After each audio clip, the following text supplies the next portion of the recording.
Hoje vamos ver até onde é que eu consigo subir esta escada sem cair. Vamos lá então.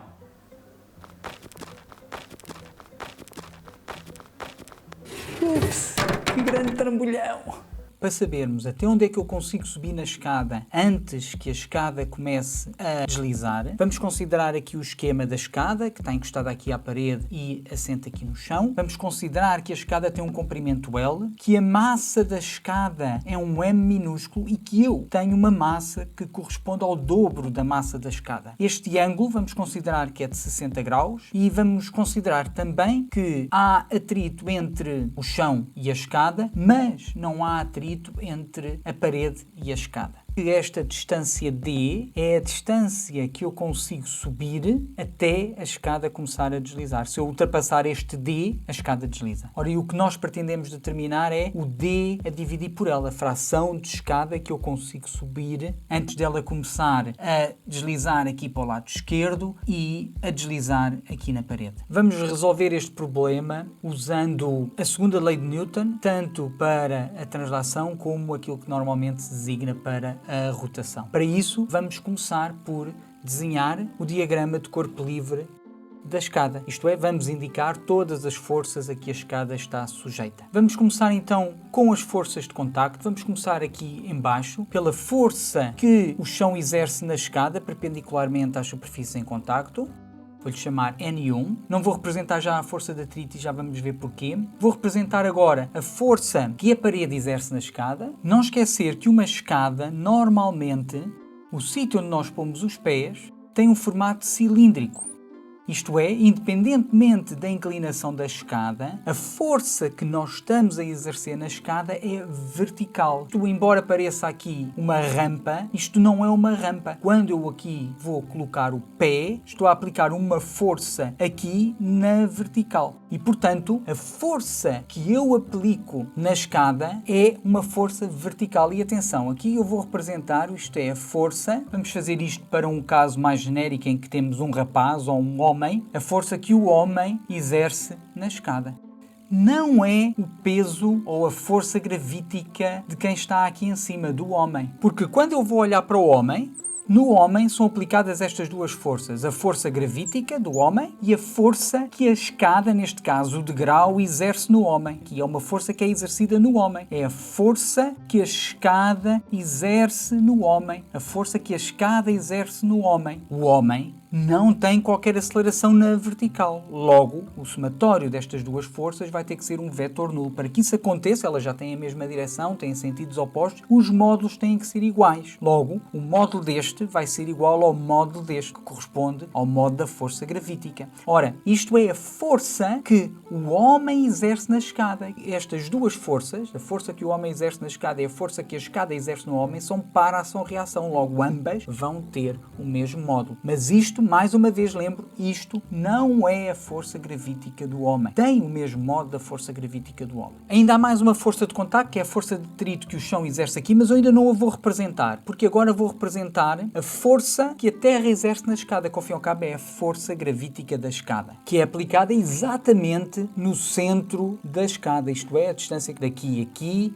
é L sobre 2 e daqui a aqui é L sobre 2. Porquê é que eu ainda não representei a força de atrito que o chão exerce na escada? Para vermos uma coisa muito simples. Se estas fossem as únicas forças que estivessem a atuar na escada, quando eu fosse somar todas estas forças, a resultante obrigatoriamente seria um vetor que tinha uma componente para a esquerda. Isto implicaria que a escada iria adquirir uma aceleração para a esquerda, isto é, a escada iria deslocar-se para a esquerda imediatamente. A única forma de nós evitarmos que isso aconteça é que haja uma força que vá contrabalançar esta. Isto é, que vá fazer com que haja uma aceleração nula na direção horizontal. E essa é a força de atrito. Agora, nós temos que garantir que a escada está em equilíbrio estático. Isto é, antes de eu começar a subir, a escada está com uma velocidade nula, não tem qualquer rotação em torno de nenhum ponto e eu tenho que garantir que quando eu estou a subir, a escada continua a ter uma velocidade nula e não tem rotação em torno de nenhum ponto. Para isso, temos que obedecer a duas condições: que o somatório de todas as forças aplicadas à escada seja o vetor nulo e que o momento das forças aplicadas à escada relativamente a qualquer ponto do espaço tenha que ser também um vetor nulo. Vamos começar então pela primeira condição. O somatório de todas as forças aplicadas à escada tem que ser igual a um vetor nulo. Quais são as forças aplicadas à escada? Eu vou primeiro começar por escrever as forças que estão a ser aplicadas na horizontal. Nós temos que garantir que esta igualdade é observada. Se eu agora escolher um referencial e for representar a projeção de cada um destes vetores em cada uma destas direções, não tem qualquer componente na direção horizontal, este também não, e portanto todos eles contribuem com uma projeção zero ou nula e portanto esta expressão vai ficar na direção y, este vetor e este vetor, portanto na direção vertical, estes dois vetores não têm qualquer projeção segundo a direção vertical e portanto a sua projeção é nula nesta direção, só estes têm projeção nessa direção e portanto eu vou só preocupar-me com estes. Agora, para que a escada não adquira rotação em torno de nenhum ponto no espaço, nós temos que garantir que o somatório de todos os momentos das forças aplicadas à escada vai ter que ser igual a um vetor nulo. E o ponto que nós escolhemos é um ponto qualquer do espaço. Portanto, escolhemos aquele que mais nos é conveniente, aquele que nos vai dar menos trabalho. E normalmente, aquele que dá menos trabalho é aquele onde temos o maior número de forças aplicadas. Neste caso em particular, aqui neste ponto, onde a escada assenta no chão, temos duas forças aplicadas e, portanto, quando eu vou fazer este somatório para este ponto, vamos chamar o ponto O,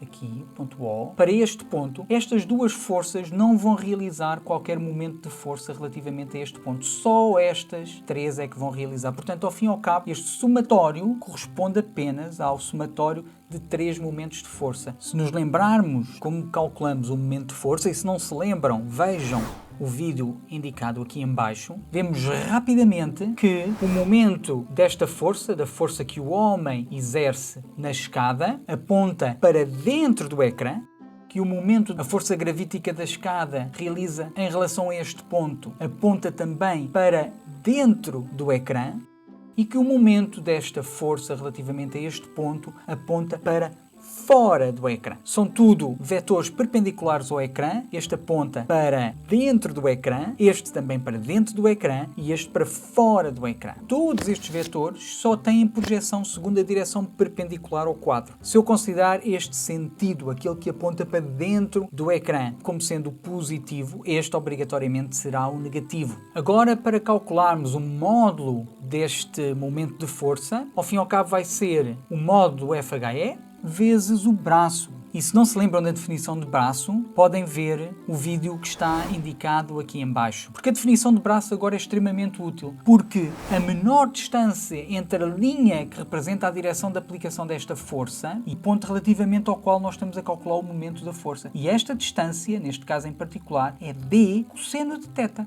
Mais, agora o módulo deste, agora de forma análoga, esta distância que aqui está, que ao fim e ao cabo é o braço, portanto temos que pôr aqui o módulo do FGE, vezes o braço, e o braço aqui é L sobre 2, tá? Isto aqui é metade, L sobre 2 cosseno de θ.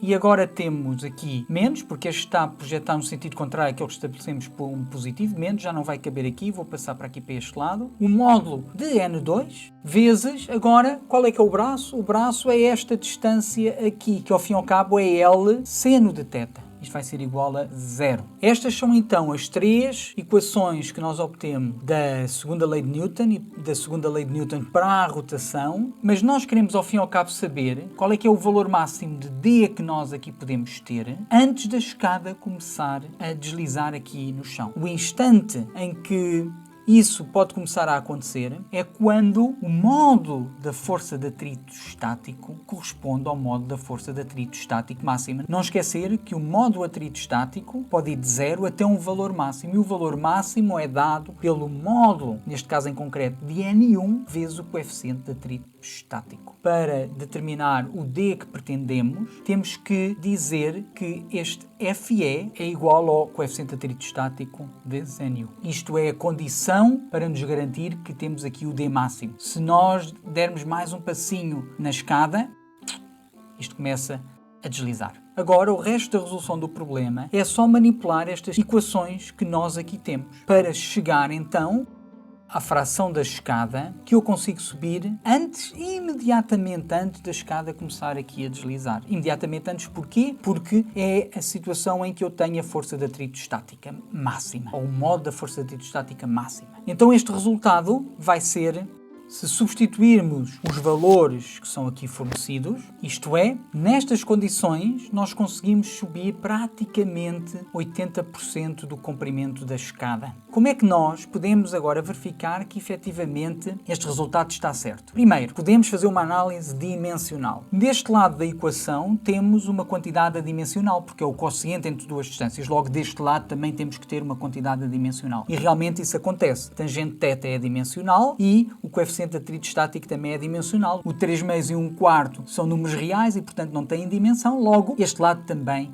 é adimensional. Do ponto de vista dimensional, parece estar correto. Agora, faz ou não faz sentido este resultado? Consideremos, em primeiro lugar, se a variação com o coeficiente de atrito estático faria sentido ou não. Se o coeficiente de atrito estático aumentar, isto é, se a força de atrito estático máximo for maior, isto deve aumentar ou diminuir? Aumentar, porque eu seria capaz de subir até mais alto na escada. Portanto, faz sentido. Se isto diminuísse, a força de atrito estático máxima seria inferior e, portanto, eu não era capaz de subir até tão alto e, portanto, isto seria menor, que é o que acontece. É por isso que, muitas vezes, quando o coeficiente de atrito não é suficiente e para não haver risco de queda, aqui deste lado está alguém a segurar a escada. O que é que acontece com o θ? O coeficiente de atrito estático continua a ser o mesmo, mas a inclinação está a variar. Se a inclinação fosse elevada, isto é, se o θ fosse maior, isto aqui daria uma quantidade maior e isto dava uma quantidade maior, isto é, eu conseguia subir até mais alto. Faz sentido. Imaginem uma cadeira. Qual é que é a forma mais segura de colocar uma cadeira encostada a uma parede por forma a que ela não escorregue? É deixá-la com um ângulo muito elevado ou com um ângulo mais pequeno? Quanto mais pequeno for o ângulo, mais facilmente a cadeira vai escorregar. Se o momento das forças ainda faz confusão, podem ver este vídeo aqui. Bom estudo, bom trabalho.